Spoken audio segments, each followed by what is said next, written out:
okay, something just kind of gave me a weird glimmer of hope. That's a little, that's too melodramatic. No, it's one of those good signs.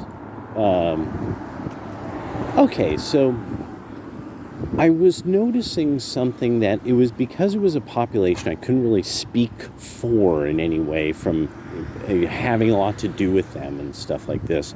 But this is a kind of person who's been popping up now and then in various interviews, especially when, MSNBC or CNN goes to speak to black people about Kamala Harris. Well, there are these professional women, 3 and 4 syllable word usage at ease. They just throw high vocabulary around at ease. Key to it.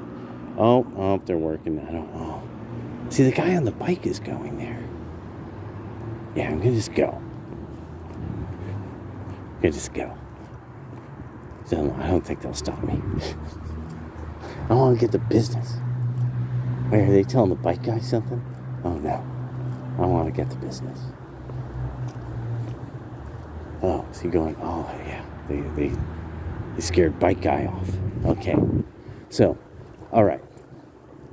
So, they would be speaking to these women who are professional, older women, baby boomers, late or the early end of Gen Xers, and that these are women who you could see that this is a woman who is a professional because of especially the uniform. She has the uniform that this is a woman who goes to office, she goes to church, she has a very stable life. One of those kind of people. Black as gold. Black on both sides. And that, so when these women speak in a lot of these interviews, they're the ones who are citing very specific moments in recent history with clarity and accuracy. Again, 3-syllable, 4-syllable word usage fast. So these are professional, educated women. And they will end up saying these things that it's like, okay, you really know these policy issues, who voted on what, and such like. So it was this thing, I'm like, okay, those kind of people are speaking alongside people who are the wage earning, the guys who they end up being like, they're part of, the contractors, things like that. A lot of you probably heard a recent one where there was somebody talking and he said he was just plain out insulted by the way Barack Obama came at him. Oh my God. Whoa, dead crow. Super gross. There's all kinds of gross stuff on the ground today. It's like there's like tampons all over the place, or those pad things, like all over the place in some alleyway. It was like really gross. Again, I have no idea if these are being bought or not. You guys asked about them a while ago, and there's still signs that there's like incompleteness here and there, but yeah. No, I don't know. It's like really peculiar. It's really odd. But anyway, so what ended up happening is I was starting to like, okay, so I'm seeing now, for one, a certain kind of brain has something broke. And Hood, you might want to talk about this. Something broke with the professional black female class that they're turning on the Democrats too. And none of us I don't think any of us really saw that coming. Beyond that, then comes out all this stuff about, these students at these elite universities who have to be remediated because they can't read a whole book, things like that. They have to go through a lot of fundamental training and like kind of like speed reading. A lot of it, like say one of the tricks with reading fast is most of the words are actually connecting ideas. they're connecting something to something else or modifying something or something else. So there's some words that you can actually kind of almost breeze over. And because people will try too hard to concentrate on things that they should see sort of, they scan it in a way. You actually have to sort of force yourself to scan faster. But it's fun. It's fun because you will, many times you'll realize you actually see a lot of words at once. It's just that you're not really sure until you go through a discursive moment, like words in your head, that you've read it. And that's not really, you don't need to do that. And it's just a skill that you end up having to learn, that what you do is you just kind of scan it and you see if you could and you'll know if you miss something. You will know if you miss something. It'll hit you like you're like, wait, that doesn't make sense, because the discursive part of your mind will catch up on its own. But it's a set of skills. You actually have to keep trying to do this. So, I was noticing with this change in kind of the population of Black Americans that and how they are doing what they're doing. Then beyond that, I was like, okay, so there's this issue of reading, and so then this article comes up, and this is a person that they spent about 8 years learning how to write articles. So I'm like, okay, well, what's this story about that this person is? So it's this hit piece, it's real bad. They're on all these kind of East Coast sort of legacy journals that really, have kind of lost their luster. They're not that great anymore. And so what ends up happening is that I'm sitting back thinking, people on Zero Hedge break, the reporting on Zero Hedge is just a different level. The vocabulary used, the density of information, the amount of links and citations provided, dependent upon the subject and the writer, of course. But I started to really think this through, that I'm like, no, this is really, because that's what it was. They showed what this article was, that this was supposed to be, she was writing about how, once again, comparing Trump to Hitler and this, that, and the other. And of course, devoid of political philosophy, devoid of understanding of history, devoid of really knowing how people speak and the type of vocal timbre they're using, and all of it. It wasn't very smart. It was pretty stupid writing. And I'm like, you took 8 years on the East Coast, these major universities, and so then it's like, because it's the game, it's the hustle. She's paying up the chain in a way, paying up favors. Okay, put me on, I'll perform, I'll write this, my name will be attached to it. I'm 23, not too smart, but obviously my parents had enough money to put me through CJR. So I'm kind of enjoying now seeing the money run out in a way, because there's only so long that any class can just keep burning the money. The video game companies, the media firms, these even, does Sarah Lawrence still exist? Antioch. What? Where are you, Antioch, now?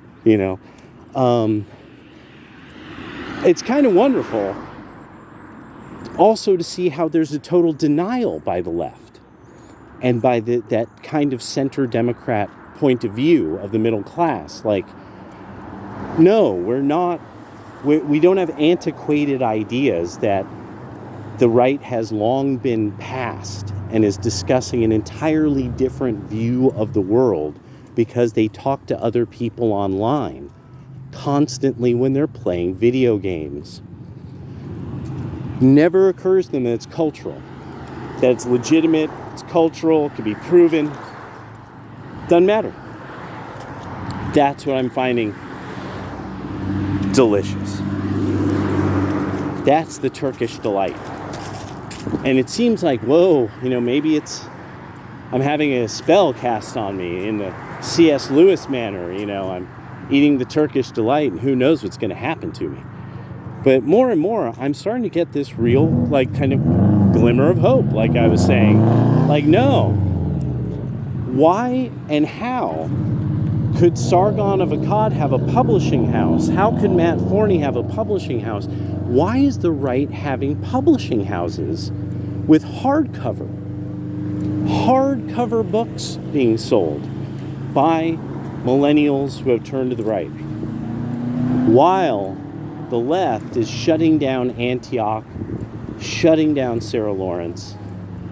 It's showing that as schools have deviated more culturally toward the left of center, they no longer require reading at a level that would simply be expected to have a command of 3 to 4 syllable words with ease at any time. An easily workable vocabulary of about 10,000 words, no matter what, at any time. And what I'm finding also fascinating is we're not the ones on the right citing Thomas Sowell, citing a book we read. You almost know that things are going to go badly for a black family, no matter who's in charge of it, if there are not bookshelves with books on the shelves in their home. That this is literally something that it actually goes to almost every culture that enters the West. That if they do not make their kids sit and read for long periods of time, that most of the rest of it doesn't take much longer. It takes about another generation. That it's a skill. And so then, as I was researching this just a little, up came ex-teachers discussing phonics. Back to one of my favorite issues with so much. I was like, of course it goes back to this. Of course it does. Because it literally, females who go into education that I've spoken to, totally well-meaning, it was what came right off the cuff. When phonics came up, they were like, yeah, but I mean, what's it really for? What do you really do with it? And that for some reason, memorizing words to them simply made sense. I was like, mental note. There's something about this that I'm not getting, because I'm not familiar with the institutional jargon that they're using to make people think that this method would make sense. Because nobody who's from, American Catholic school would say that you could learn the English language effectively without phonics. It would because it's insisted upon. And the reason why is because of all the words that are in theological language, and in church liturgical language and such, that are either Greek or Latin, and that you should at a certain state yeah, this is one of these things. It's just you have to know what these pieces of words add up to, and then that concept that this is a group of ideas strung together in a certain way, so that then you can take a word and you can then properly use it, so that because you get autonomous, oh yeah, well, they're in charge of themselves. Oh, they have autonomy, yes. So they would therefore be in the state.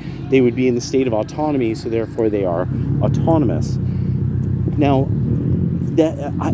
once I started to put all this mashed together in one moment, or very few, where I started to really think about that's the issue with people not being able to say 3 and 4 syllable words. That's why we have these politicians at this point that not only probably are they coached, don't use words that your constituents won't understand, but that it really comes down to also they might themselves not be able to just simply use 3 and 4 syllable words because they had never gone through phonics and then Greek and Latin roots and suffixes. And I really thought about, like, I think that definitely would explain, like, how is it that AOC cannot use the language of the field she was trained in effectively? Like, why? I mean, why did it's bizarre to listen to her, where I'm like, I listen to economic stuff all the time. What, you got to give me a word. You got to give me something from economics.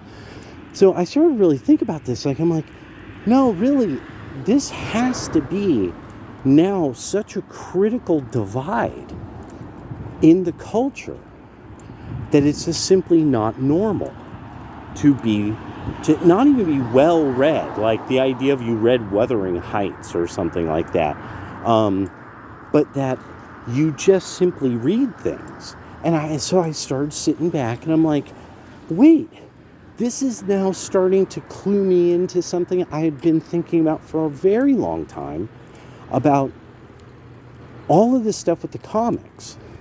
And I would think back with joy to going to Comics and Kind in San Francisco on Noriega Street. It was like Noriega and, wait, is the 28th, 19th, Sunset Boulevard? Oh my gosh. Sunset, yes. Sunset Boulevard, which would have been the equivalent to, I want to say, like 12th or 13th Avenue. Right? Oh no, I can't believe it's been that long. I could picture it all. I just can't think of the names and all that. But I know it was the 28th.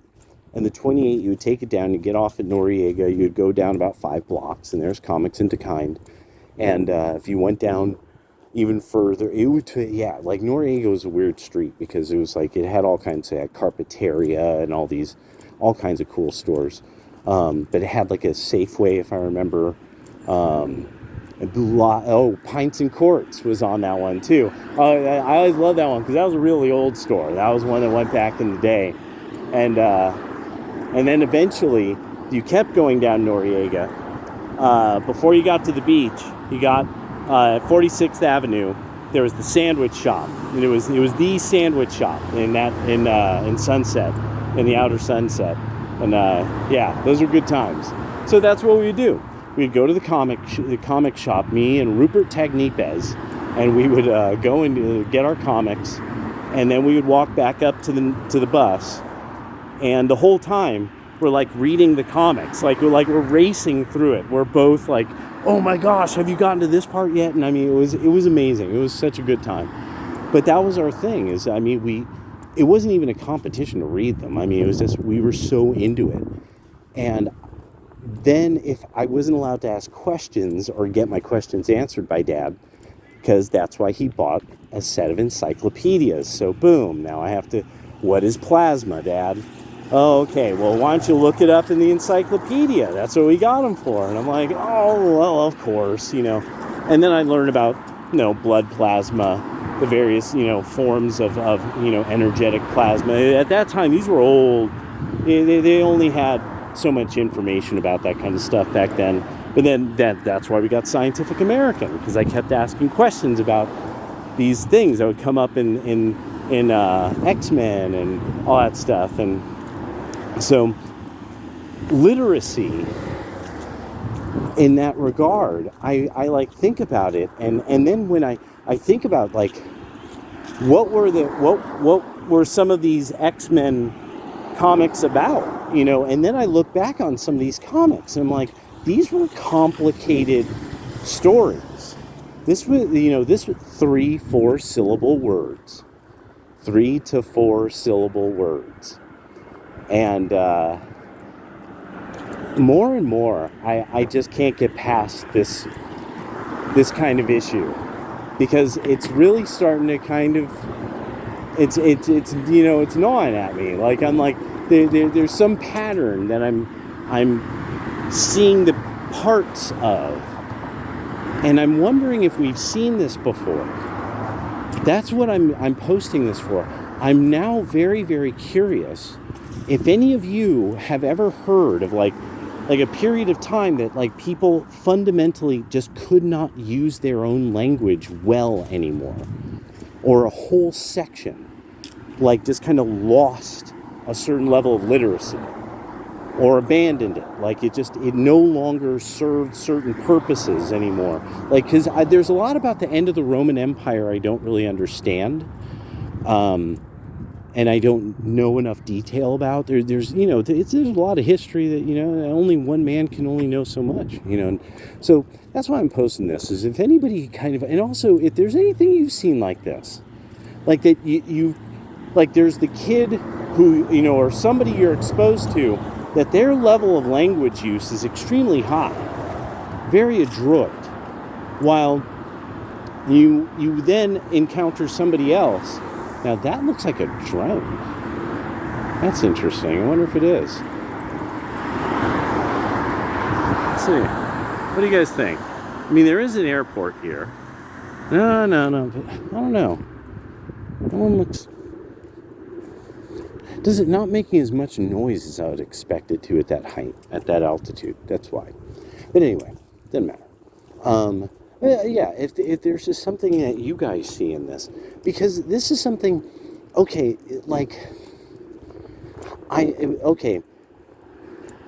there's decades ago, there was an issue that came up about Latino Americans, and it was saying that over a period of about the first generation, they're working very, very hard. They get the kids, the kids get acquainted with everything. The kids usually are held to a very, very high standard. They work very hard. But usually, like, say one of three will fall into a bad way. One of four will fall into a bad way.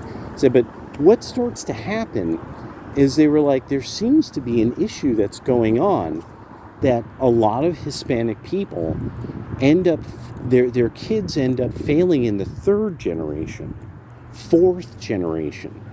And it has something to do with an understanding of identity, or this, that, and the other.